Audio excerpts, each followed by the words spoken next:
ಶಿಕಾರಿಪುರದಲ್ಲಿ ಯುವಕನಿಗೆ ಚಾಕು ಇರಿತದ ಪ್ರಕರಣಕ್ಕೆ ಸಂಬಂಧಪಟ್ಟ ಹಾಗೆ ಅನುಮಾನದ ಮೇರೆಗೆ ಇಬ್ಬರನ್ನ ಪೊಲೀಸರು ವಶಕ್ಕೆ ಪಡೆದಿದ್ದಾರೆ. ವೀಲಿಂಗ್ ಮಾಡಬೇಡ ಅಂತ ಹೇಳಿದ್ದಕ್ಕೆ ಸುಶೀಲ್ಗೆ ಚಾಕುವಿನಿಂದ ಇರಿಯಲಾಗಿತ್ತು. ಈ ಪ್ರಕರಣದಲ್ಲಿ ಈಗ ಇಬ್ಬರನ್ನ ಪೊಲೀಸರು ಬಂಧಿಸಿದ್ದಾರೆ. ಸದ್ಯ ಸುಶೀಲ್ ಆಸ್ಪತ್ರೆಯಲ್ಲಿ ಚಿಕಿತ್ಸೆ ಪಡ್ಕೊಳ್ತಾ ಇದ್ದಾರೆ. ಅಪಾಯದಿಂದ ಪಾರಾಗಿದ್ದಾರೆ ಅನ್ನೋ ಮಾಹಿತಿ ಗೊತ್ತಾಗ್ತಾ ಇದೆ. ವಿಷಯ ಗೊತ್ತಾಗ್ತಿದ್ದ ಹಾಗೆ ಆಸ್ಪತ್ರೆಗೆ BY ರಾಘವೇಂದ್ರ ಕೂಡ ಭೇಟಿ ಕೊಟ್ಟಿದ್ರು. ಡೀಟೇಲ್ಸ್ ಕೊಡ್ತಾರೆ ನಮ್ಮ ಪ್ರತಿನಿಧಿ ಪ್ರಸನ್ನ, ಲೈವ್ನಲ್ಲಿ ಜಾಯ್ನ್ ಆಗ್ತಾ ಇದ್ದಾರೆ. ಪ್ರಸನ್ನ, ಈಗಾಗಲೇ ಪ್ರಕರಣದಲ್ಲಿ ಇಬ್ಬರನ್ನ ಬಂಧಿಸಲಾಗಿದೆ ಅನ್ನೋ ಮಾಹಿತಿ ಗೊತ್ತಾಗ್ತಾ ಇದೆ. ಸಂಸದರು ಭೇಟಿ ಕೊಟ್ಟರು, ಹಿಂದೂಪರ ಕಾರ್ಯಕರ್ತರು ಕೂಡ ಆಕ್ರೋಶ ವ್ಯಕ್ತಪಡಿಸಿದ್ರು. ಏನೆಲ್ಲ ಬೆಳವಣಿಗೆಗಳಾಗಿದೆ ಮತ್ತೆ ಬಂಧಿಸಲಾಗಿರೋ ಇಬ್ಬರ ಬಗ್ಗೆ ಏನು ಗೊತ್ತಾಗ್ತಾ ಇದೆ?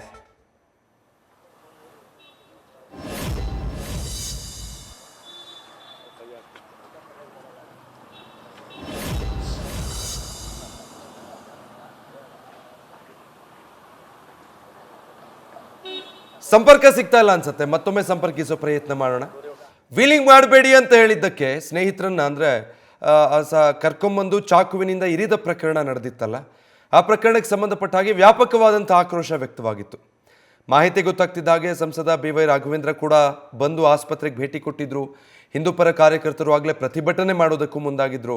ತಕ್ಷಣ ಅಂಥವ್ರ ವಿರುದ್ಧ ಕ್ರಮ ಕೈಗೊಳ್ಳಬೇಕು, ಇಂಥ ದುಷ್ಕೃತ್ಯ ಎಸಗಿರುವಂಥ ಕಿಡಿಗೇಡಿಗಳ ವಿರುದ್ಧ ಅಂತ. ಮತ್ತೆ ಸಂಪರ್ಕಕ್ಕೆ ಸಿಕ್ಕಿದ್ದಾರೆ ಪ್ರಸನ್ನ, ಈಗ ಬಂಧಿಸಲಾಗಿರೋ ಇಬ್ಬರ ಬಗ್ಗೆ ಏನು ಗೊತ್ತಾಗ್ತಾ ಇದೆ? ಚಾಕು ಇರಿದಿದ್ದಂತಹ ವ್ಯಕ್ತಿಗಳು ಇವರೇನಾ? ಏನೆಲ್ಲ ಅಪ್ಡೇಟ್ಸ್ ಲಭ್ಯ ಆಗ್ತಿರೋದು?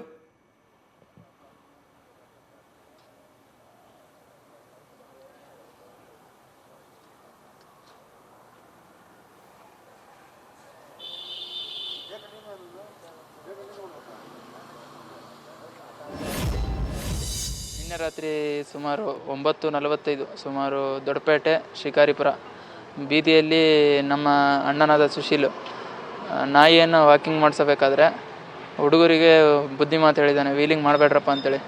ಅವರು ಆಯಿತು ಅಂತ ಹೋಗ್ಬಿಟ್ಟು ಒಂದು 1/4 ಗಂಟೆ ಆದಮೇಲೆ ಬಂದು ಒಂದು 4 ಜನ ಹುಡುಗರನ್ನ ಕರ್ಕೊಬಂದು ಅವನ ಹತ್ರ ಏನು ಇಲ್ಲ ಅಂತೇಳಿ ಕೇಳಿದ್ದಾರೆ. ಹಂಗೆ ಮಾತಿಗೆ ಮಾತು ಬೆಳೀತಿದ್ದಂಗೆ ನನಗೆ ಮನೇಲಿದ್ದೆ, ಮನೆ ಹತ್ರನೇ ಆಗಿದ್ದು. ಕೇಳ್ತಿದ್ದಂಗೆ ನಾನು ಹೊರಗಡೆ ಹೋದ ತಕ್ಷಣ ಜಗಳ ಶುರು ಆಯಿತು. ಹಂಗೆ ದೂಡಾಡ್ಕೊಂಡ ತಕ್ಷಣ ಒಂದೇ ಸರಿಗೆ ಅವನು ಚಾಕು ತೆಗೆದು ಹೊಟ್ಟೆಗೆ ಹಾಕಿ ಅವನು ಅಲ್ಲಿಂದ ಓಡೋಕ್ಕೆ ಶುರು ಮಾಡ್ದ. ನಾವು ಅಷ್ಟೊತ್ತಿಗೆ ಅವ್ನು ಹಿಡ್ಕೊಳ್ಳೋಕ್ಕೆ ಅಂತ ಹೋದ ತಕ್ಷಣ ಅವನು ನನ್ನ ಹೊಟ್ಟೆಗೆ ಚಾಕು ಹಾಕಿದ್ದಾರೆ ಅಂದ.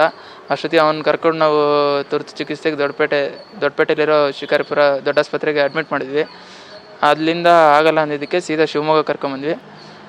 ಇದಕ್ಕೆ ಯಾರು ತಪ್ಪಿತಸ್ಥರಿದ್ದಾರೋ ಅವರಿಗೆ ಕಠಿಣ ಶಿಕ್ಷೆ ಕೊಟ್ಟು ನಮಗೆ ನ್ಯಾಯ ದೊರಕಿಸ್ಬೇಕಾಗಿ ಕೇಳ್ಕೊತಾ ಇದ್ದೀವಿ. ನಾವು ಕರ್ಕೊಬಂದಿದ್ದು ನಿನ್ನೆ ರಾತ್ರಿ 10:30 ಅಷ್ಟೊತ್ತಿಗೆ. ರಾತ್ರಿ 1 ಗಂಟೆಗೆ ಕರ್ಕೊಂಡೋಗಿದ್ರು, ಬೆಳಗ್ಗೆ 5 ಗಂಟೆಗೆ ಆಪ್ರೇಷನ್ ಮುಗಿದಿದೆ. ಕರಳು ಒಂದು 6ರಿಂದ 7 ಇಂಚ್ ಕಟ್ ಮಾಡಿ ಜಾಯಿಂಟ್ ಮಾಡಿದ್ದಾರೆ. ನೋಡಬೇಕು ಅಂತ ಹೇಳಿದ್ದಾರೆ. ಇನ್ನು 5ರಿಂದ 7 ದಿನ ಕಾಯಿರಿ ಅಂತ ಹೇಳಿದ್ದಾರೆ. ಮಾತಾಡ್ತಾ ಇದ್ದಾರೆ, ಏನು ತೊಂದರೆ ಇಲ್ಲ. ಅವರು ಕುಮದುತಿ ಕಾಲೇಜಿನಲ್ಲಿ ಕಂಪ್ಯೂಟರ್ ಸೈನ್ಸ್ ತಗೊಂತಾರೆ, CBSE ಹೈಯರ್ ಪ್ರೈಮರಿಗೆ ಶಿಕಾರಿಪುರದಲ್ಲಿರೋ ಕುಮದುತಿ ಕಾಲೇಜಲ್ಲಿ. ಮುಂಚೆ ಆ ಥರ ಯಾವುದು ದ್ವೇಷ ಗೀಷ ಏನೂ ಇಲ್ಲ. ಹಾಂ, ಮಾಡಿರೋರು ಯಾರು ಅಂತ ಗೊತ್ತಿಲ್ಲ ಸರ್. ಅವ್ರು 4 ಜನ ಇದ್ದರು. ಹಾಂ, ಹೋಗ್ಬಿಟ್ಟು ಸರಿ ಅಂದ್ಬಿಟ್ಟು ಹೋಗ್ಬಿಟ್ಟು ಆಮೇಲೆ ಬಂದು ಮಾಡಿರೋದು ಈ ಥರ ಪ್ಲ್ಯಾನ್ ಮಾಡಿಕೊಂಡು. ನ್ಯೂಸ್ ಫಸ್ಟ್ ನಿರ್ಭೀತಿಯಿಂದ ನಿಮ್ಮ ಪರವಾಗಿ.